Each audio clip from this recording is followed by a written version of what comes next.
kita menengok sejarah.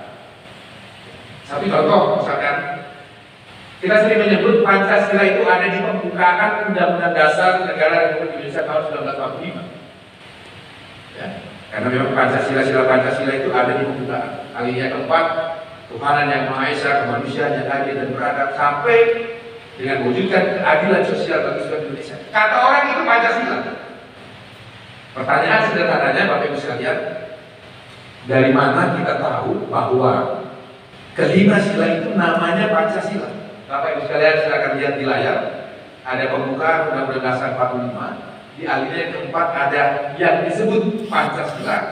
Tapi dari mana kita tahu bahwa kelima sila itu namanya Pancasila? Karena tidak ada satupun kata Pancasila di pembukaan Undang-Undang Dasar kita. Baik Undang-Undang Dasar sebelum perubahan maupun Undang-Undang Dasar setelah perubahan. Betul, ada ketuhanan yang Maha Esa, kemanusiaan yang adil dan beradab, sampai keadilan sosial. Tapi tidak ada satupun yang mengatakan bahwa itu namanya Pancasila.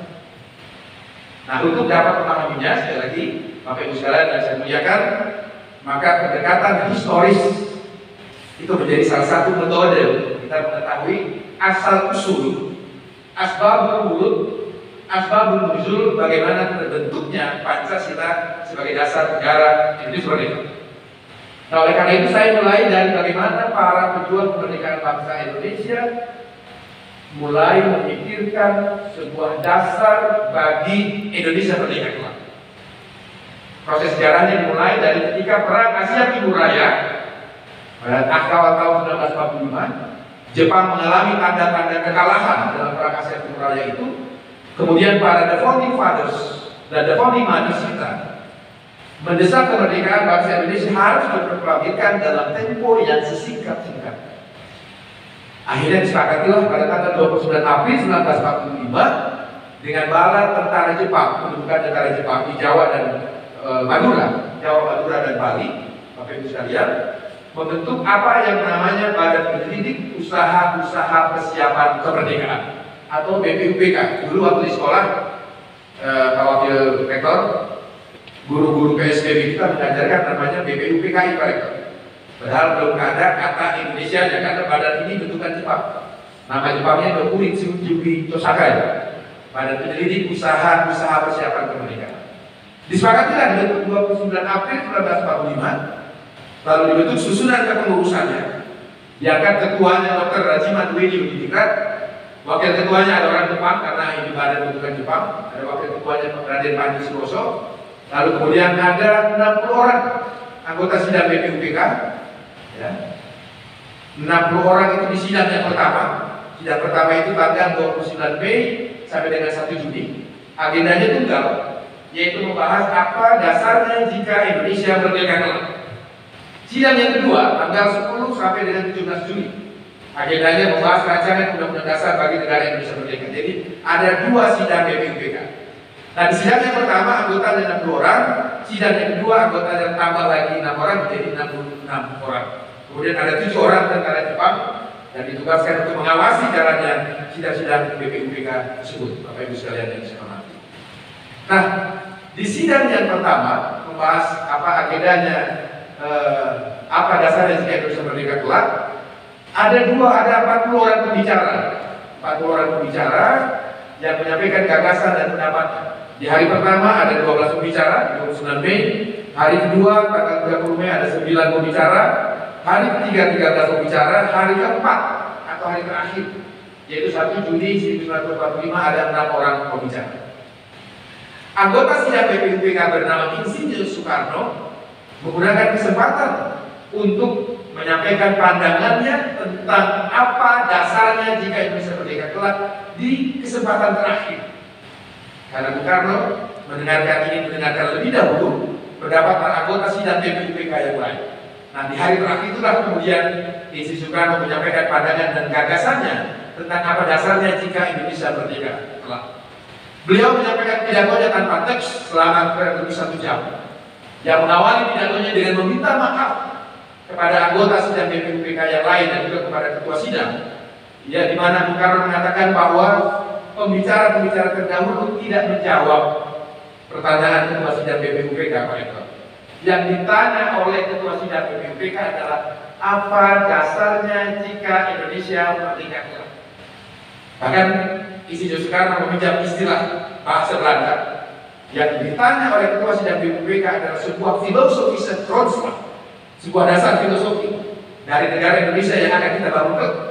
Dan bahkan kata beliau, kalau boleh saya meminjam istilah yang lebih tinggi lagi menggunakan bahasa Jerman, kata Soekarno di pidato 1 Juni di kepala pengantarnya, yang ditanya oleh Ketua Sidang BPUPK adalah sebuah Weltanschauung, sebuah pandangan hidup bagi bangsa Indonesia. Yang mana kemudian filosofische grondslag itu menjadi dasar negara, dalam hukum tata negara menjadi norm, maka Pancasila menjadi dasar negara, dan kemudian Weltanschauung atau pandangan hidup dia menjadi ideologi. Maka jadilah pembahasan sidang BPUPK di tanggal 29 Mei 1 Juni itu adalah membahas dasar dan ideologi bagi negara Indonesia merdeka. Selanjutnya Soekarno menawarkan 3 skema Bapak Ibu sekalian. Skema yang pertama adalah Pancasila. Pancasila. Nah, dari sini kata Pancasila mulai muncul. Ya, akan tetapi Pancasila yang diusulkan oleh Insinyur Soekarno di pidato 1 Juni ini, baik sila-sila maupun redaksinya belum sama dengan yang ada di pembukaan Undang-Undang Dasar Negara Republik Indonesia yang kita pakai saja. Karena sila yang pertama Insinyur Soekarno tawarkan adalah paham kebangsaan, yang kedua adalah paham kemanusiaan, yang ketiga paham demokrasi musyawarah mufakat, dan yang kelima adalah yang keempat paham kesejahteraan sosial, dan yang kelima adalah ketuhanan. Ini yang dimaksud pidato Soekarno tanggal 1 Juni 1945. Redaksi dan sila-silanya berbeda. Akan tetapi Bapak Ibu sekalian yang saya hormati, meskipun redaksi dan sila-silanya itu berbeda, Insinyur Soekarno adalah satu-satunya anggota sidang BPUPK yang menjelaskan Pancasila secara filosofis sebagai dasar falsafah bagi Indonesia merdeka ini. Ia uraikan dengan jelas, runtut, koheren, dan solid makna filosofi yang terkandung di dalam. Nah, untuk mempersingkat waktu, saya menjelaskan apa yang Soekarno menjelaskan tentang sila ketuhanan yang Maha Esa, dasar filosofi yang terkandung di dalam. Kata beliau, sila ketuhanan yang Maha Esa kalau Indonesia merdeka kelak, dia mengandung prinsip, mengandung filosofi bahwa Indonesia merdeka dengan bertakwa kepada Tuhan yang Maha Esa. Prinsip ketuhanan bukan saja bangsa Indonesia bertuhan, bukan hanya bangsa Indonesia bertuhan, tapi tiap-tiap bangsa Indonesia bertuhan. Tuhan yang Islam menyembah Allah Subhanahu wa Ta'ala, yang Kristen menyembah Tuhan masing-masing, yang Katolik, Buddha, dan lain sebagainya. Dari pidato 1 Juni bukan ini tentang sila ketuhanan jelas sekali Pak Rektor bahwa beliau menarik garis demarkasi yang tegas dengan paham ateisme yang berlaku dalam paham komunis. Makna filosofi yang terkandung dalam sila ketuhanan yang Maha Esa. Kemudian penjelasan kedua kata Insinyur Soekarno bahwa prinsip ketuhanan yang Maha Esa itu ialah hendaknya negara Indonesia dan negara yang tiap orangnya dapat menyembah Tuhannya dengan cara yang leluasa. Soekarno memberikan contoh. Umat Islam menyembah Tuhannya menurut petunjuk Nabi Muhammad SAW, dan Kristen menurut petunjuk Isa Al-Masih. Agama-agama lain menurut petunjuk nabi-nabi, rasul-rasul, dan kitab-kitab yang ada padanya. Dari penjelasan yang kedua ini Bapak Ibu sekalian, makna filosofi yang terkandung dalam sila ketuhanan yang Maha Esa itu adalah para pendiri bangsa Indonesia menginginkan bangsa Indonesia menjadi bangsa yang religius, bukan bangsa yang sekuler. Islam menjadi Islam yang taat, Kristen silakan menjadi Kristen yang taat, Hindu, Buddha, dan lain sebagainya. Penjelasan yang ketiga, Insinyur Soekarno mengatakan bahwa prinsip ketuhanan yang Maha Esa dijalankan dengan cara segenap rakyat dan bertuhan secara berkebudayaan. Apakah secara berkebudayaan kata Soekarno? Yakni dengan tiada egoisme agama. Apa egoisme agama Bapak Ibu sekalian yang saya muliakan? Sebagai contoh misalnya, sebagai seorang Muslim, saya wajib hukumnya, fardu ain hukumnya bagi saya untuk mempercayai keyakinan kepada kitab suci Al-Quran. Di dalam surat Al-Imran ayat 19 dikatakan inna dina indallahil Islam, bahwa agama yang benar, agama yang diterima di sisi Allah Subhanahu wa Ta'ala adalah agama Islam. Saya meyakini itu 100%. Tetapi tidak boleh, kata Soekarno dalam pidato 1 Juni tentang kita menjalankan prinsip ketuhanan tanpa egoisme agama. Tidak boleh kemudian kita mengatakan saudara-saudara kita sebangsa setanah air yang lain di muka publik mengatakan agamamu sesat, agamamu tidak benar, dan bahkan menghina. Itu yang dimaksudkan kita menjalankan prinsip ketuhanan yang tiada egoisme agama. Karena Quran juga mengajarkan lakum dinukum waliyadin bagi sekolah-sekolah agama dan sebagainya. Tapi fasilitas kemudian Pak membuat sekalian dekat dengan Tuhannya, menjadi manusia-manusia bertakwa. Tapi kemudian negara-negara itu dipakai untuk melawan negara. Ini yang menurut saya tidak boleh. Tapi negara wajib untuk memfasilitasi warga negaranya, umatnya dekat dengan sang pencipta. Tapi jangan sampai fasilitas negara ini, fasilitas negara pada umat beragama dipakai untuk melawan negara yang sah itu sendiri. Nah, dari ibu bapak sekalian, dengan demikian posisi hukum Pancasila jelas sekali ya, di dalam Ika hukum Pancasila, dan itu menjadi alat nomor satu bagi bangsa Indonesia yang beragam-ragam ini.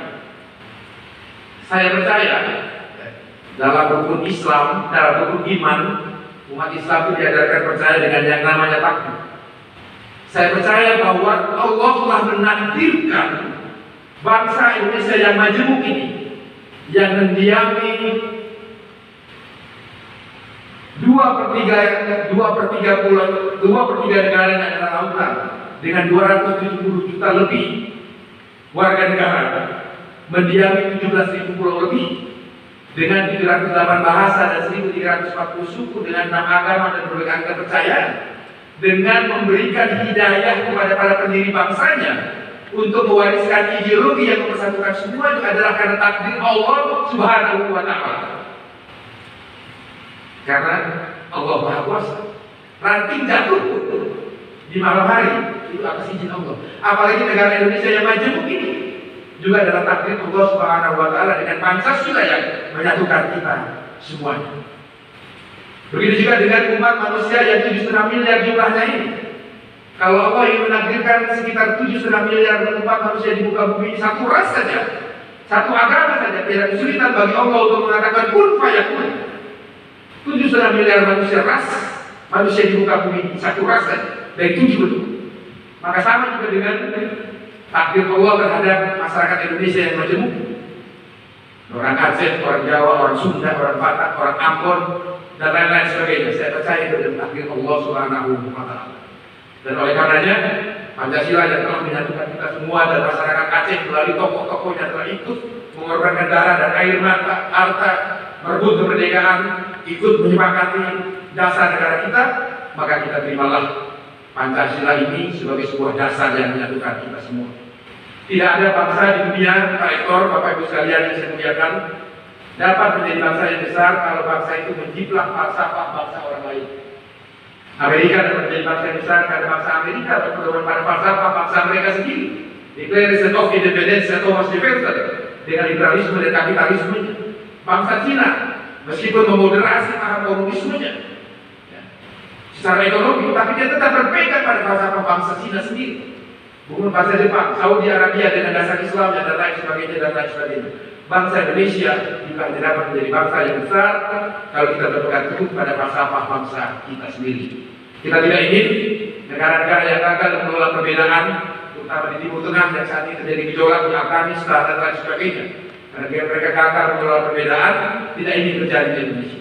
Sekarang bercampur aurat orang Indonesia, orang Aceh sudah ada di Jawa, sudah ada di Sunda, sudah ada di Kalimantan. Begitu juga sebaliknya, ada orang Kalimantan, ada di Aceh, ada orang Sunda, ada di Aceh dan lain sebagainya. Itulah negara kesatuan Republik Indonesia yang beragam ini. Ini yang kita jaga, kita warisi untuk anak cucu kita kelak. Kalau bukan kita yang akan menikmati, kalau Indonesia tetap rukun, damai, pasti anak-anak kita. Kalau bukan anak-anak kita, pasti cucu-cucu kita. Tapi kalau Indonesia kita hancurkan hari ini, maka yang akan rugi adalah anak-anak kita.